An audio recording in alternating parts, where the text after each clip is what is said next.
Happy Pride Month. I hope everyone is having a good Pride. Shout out to the gays. But today I'm going to be talking about some queer book recommendations for Pride. But today we've got a lot of queer books to get through. I've got two giant stacks here in front of me. So we're going to go through this as quick as we can because we've got a lot of books to talk about. There is a lot more that I don't know if I'll have time to include in this video. So I'm going to be posting a bunch of different recommendation videos over on my TikTok as well. So if you'd like to see a lot more queer books to be reading throughout June, head over there. The link will be down below as always, but let's get into it. So one of these stacks here is purely YA. So I thought we would start here because there are a lot of incredible YA queer books that I think you should check out. Okay, starting with first on the pile, we've got She is a Haunting. This is by Trang Van Tran. This is a Vietnamese horror. It is set in the summer as well, so it is the perfect time of year to be reading this if you are in the US and looking for a summerween read, but this is very interesting. This is a gothic horror. It is following our main character, Jade, who spent the summer in Vietnam with her sister and her estranged father. They haven't really been seeing him for ages because of some things that happened, and they have a deal together where he will pay for her college tuition if she spends the summer with him. And he is working on this like colonial house in Vietnam, this French colonial house, and there's some very weird things that have happened in this house in its history. And Jade is basically trying to sabotage her father, all while discovering that there is maybe ghosts in this house and it's having some very weird things happen. This is so fucked up in the best way possible and is one of my favorite books of all time. We have got lots of lesbian and sapphic representation in here, so it is perfect. Next, we've got Pet by Kweke Mezi. Mezi is such an incredible writer, and this is a very interesting and unique book. I don't think I've read anything quite like it. It is very short as well, so if you did want something short and easy to get through for the month, this is the perfect pick. But in Pet, we follow Jam. She is the main character. She is a trans girl and she is also selectively mute, I believe. But in this, we follow the monsters that are kind of hidden in this town and the monsters that aren't really what we think they are. And in this specifically, we focus on this angel or pet that kind of comes out of Jam's mother's painting and the relationship and bond that they form and the horrors that they uncover. It is very unique and interesting. It's very different to what it says it is. I don't want to talk too much about what happens in it or the creature because it is just perfect if you do go into it kind of blind and read it. It is just phenomenal. Next up is The Lesbiana's Guide to Catholic School. This is by Sonora Reyes. This is one of my favorite YA books of all time. I just felt there were so many emotions I felt and experienced in this. If you have grown up queer going to a religious school, you will definitely relate to a lot of the things that happen in this. But in this book, we follow Yamilet, who is 16 years old. Her and her brother just transferred to this private school, this Catholic school, after some things that happened at their public school. They are the children of immigrants and everything, and their dad is back in Mexico, and they aren't really able to see him. In this, we look a lot at Yamilet's identity and her friend's identity as well, as being some of the few non-white kids in this school. We look a lot at her sexuality as well, and just exploring all of that is very emotional, but one of my favorite reads. Sonora Reyes is an incredible author, and I do really want to check out more of their work, but this is just so good. I think about it still quite a lot, and it's just got the most beautiful cover as well. This is just a perfection. Another sapphic read is The Henna Wars. This is by Abida Jagirdar. I've been really wanting to read her other books, but I haven't got around to it. But in this, we follow two different high school girls who have started up rival henna businesses as school assignments. They used to be best friends as well, but they had a falling out, and we kind of navigate that relationship that happens and the way that they kind of get together, and it is just so beautiful. The descriptions of food in this as well are phenomenal. It is just such a fun and sweet read, and I just really enjoyed it. We've also got like a few little illustrations, and the chapter headings are very beautiful as well. Next up is Felix Ever After by Kaysen Calendar. In this, we follow Felix Love. He is a young queer trans man, and it's him kind of navigating the world. He has never been in love, so it's looking at the relationships that he's formed and the people that he interacts with. But the main thing that kind of centers in this story is someone that starts anonymously sending him transphobic messages, and someone has posted his dead name. So it's navigating that and a love triangle that he's kind of been thrown into as well. So we've got a lot of heavier topics in here while we're also looking at his love, but this is kind of a mix between YA and adult. It's that very like cusp of coming into full adulthood. Like Felix is, I think, 18 or 19, but he's still very young and kind of navigating that in between time where you're technically an adult, but you're also not quite one. And it is just such a beautiful story. The next two authors are some very popular ones and some of my favorite. The first one is Aiden Thomas.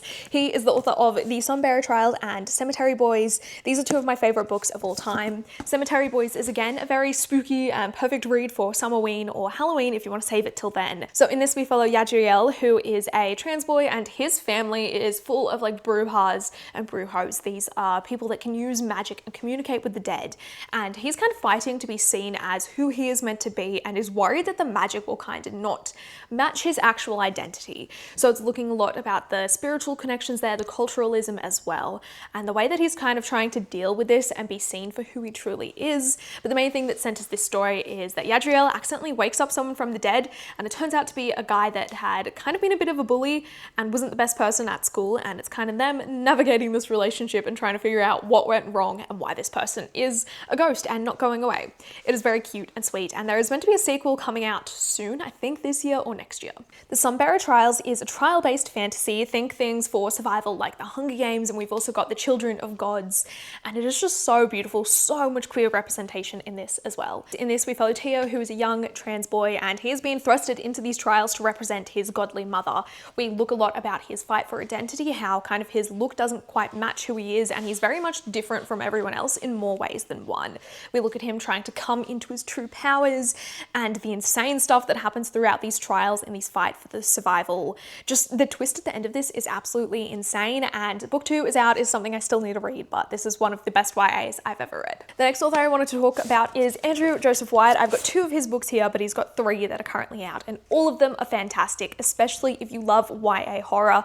It is gory and bloody and messy and so emotional and powerful, but perfection in every way. So Hell Followed With Us is his first book.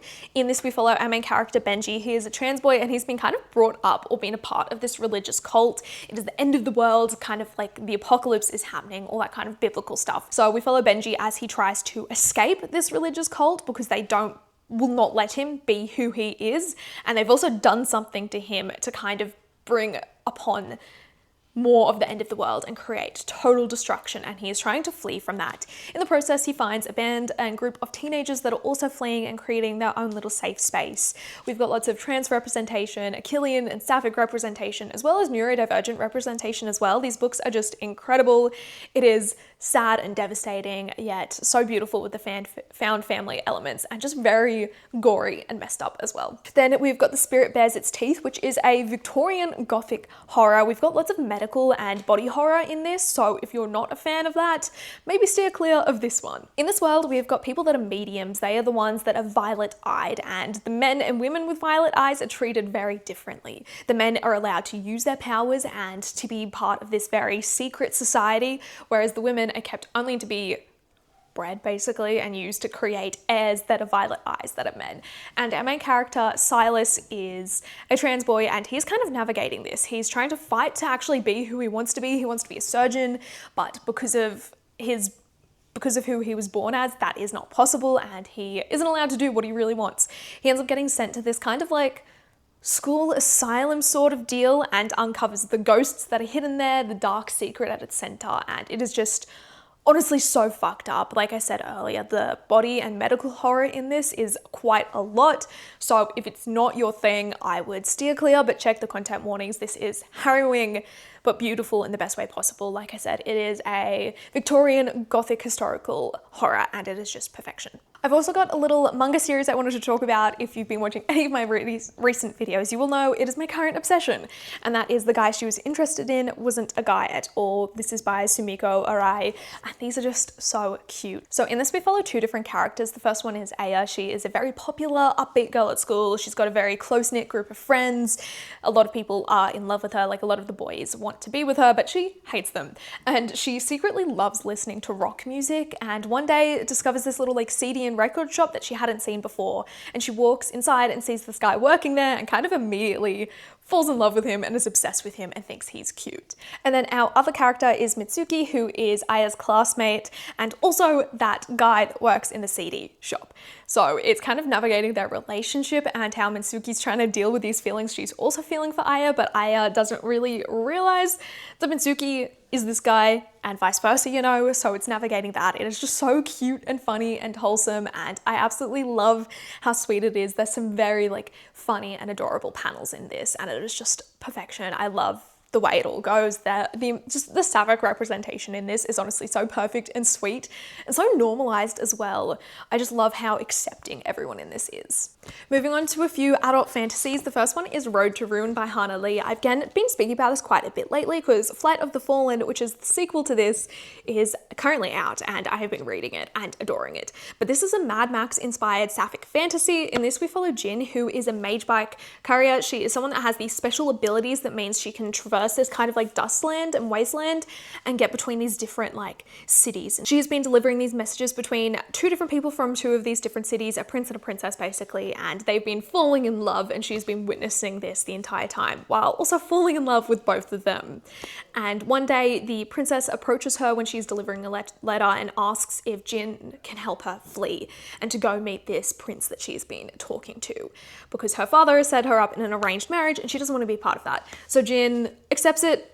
She doesn't really want to, but she does, and as they go into the wastes, something happens and their path completely changes and they get thrown into the midst of this entire different battle. It is so beautiful, the writing's incredible, the characters are incredible, and I just love the dynamic between the three different characters we have here, the prince and princess and Jin, and the way that their love for each other kind of grows and the way that they all react to it. It is just perfection. So many queer characters in this as well, and I love it so much. One of my all-time favorite series is The Locked Tomb, which starts with Gideon the Ninth. This is by Tamsin Muir. This is incredible. I have a tattoo for these books. These are sci-fi space operas. They are messy and chaotic and full of so many lesbians and queer characters. You know, the whole are they dating worse kind of thing? That is what these books are. That is what the Griddle Hark dynamic is. This is absolutely insane. I honestly don't know how to put this series into words because it is friggin' wild. So the main plot line of Gideon the Ninth is this kind of trial that the necromancers and their cavaliers of the 9 houses are going through to become lictors. These are kind of like gods in these world. They hold a lot of power and abilities and are just like the gods that they all worship in a way.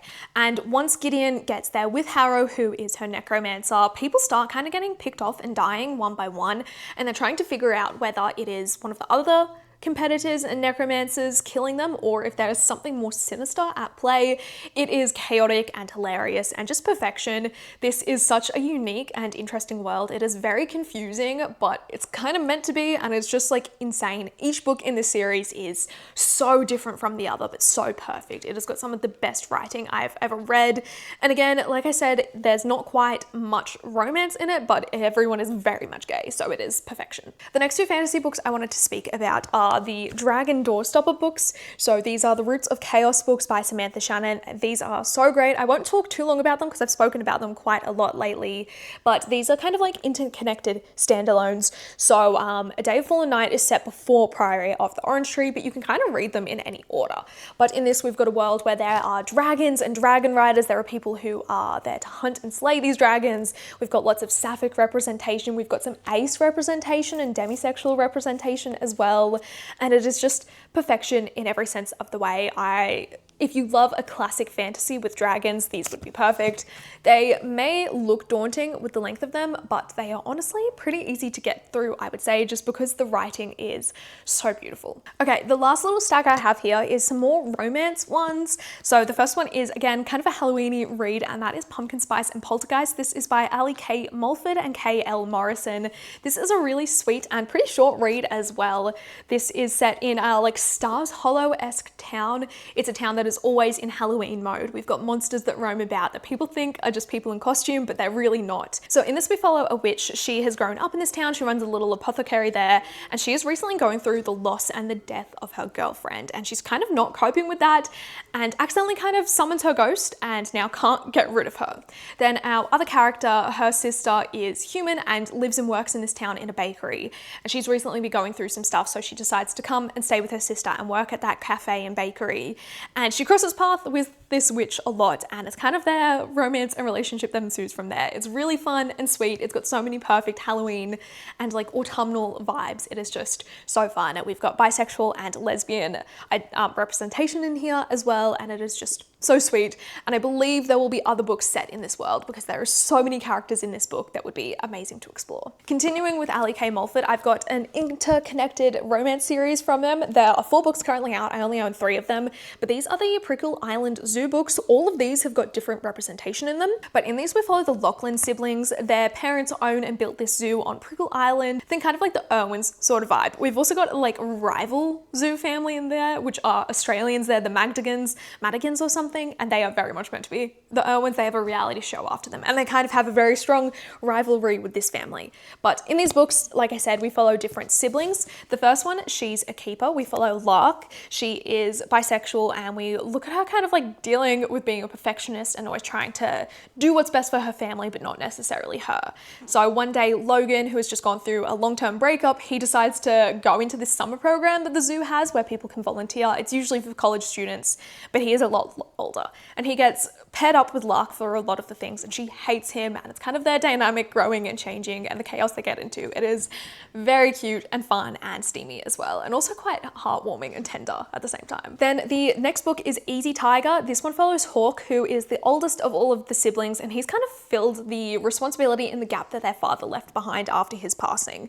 So we look a lot at that and him dealing with that and filling this gap that the father left behind, and the kind of financial strain that the zoo is going through. Our other character, Hannah, she is pansexual, I believe, and she is being sent into the zoo to work as an undercover reporter to dig up dirt on the zoo and try and get it shut down. And they cross paths. She is clumsy, she falls into things and gets attacked by a flamingo. There's all sorts of chaos that happens. There's a scene where a radio is accidentally left on. This is again very sweet and also very sad at times and tender, and it's just such a fun book. The third one is Party Animal, and in this we follow Finch, who is the vet out of the siblings, and she's kind of been a party animal, as the thing says. Every time these college students come every year to work at the zoo, she always gets drunk with them. She always will hook up with at least one of them, and her family really want her to settle down and kind of take time for herself and find someone to be with. So then we get Frankie, who enters the picture. She works as the chef at one of their cafes after she's gone through a breakup with her long-term partner, who is now suddenly dating another woman.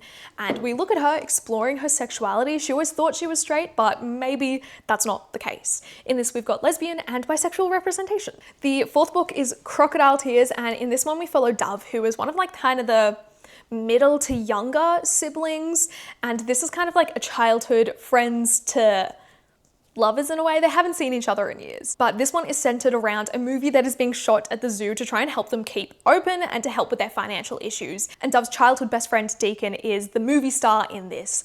And they've had a huge falling out over the years and haven't seen each other. So she's very much not happy that he's coming to the zoo for this, but they need the money, so she has to play nice. And we look at them and what actually happened in that falling out when they were younger and the relationship that ensues and blooms. And it is just so fun and sweet, and I really enjoy this. In this, we have got demisexual representation as well. The last book I wanted to talk about is Love Unleashed by Melanie Saywood. This is kind of your quintessential rom-com. It's set in New York. We follow an Indigenous Australian woman who goes over there to chase her publishing industry dreams and try and get a job there. Instead, she ends up working in a doggy daycare, and we kind of follow the relationships that she goes through there and the different people she meets, the heartbreak that happens, her trying to chase her dreams. It is just absolutely beautiful and so fun and messy and just anything and everything you could want from a rom-com. But in this we also explore Bryn's sexuality. I haven't seen a lot of people talk about that when they mention this book, but it does have sapphic and queer representation, and that is a very major part in it.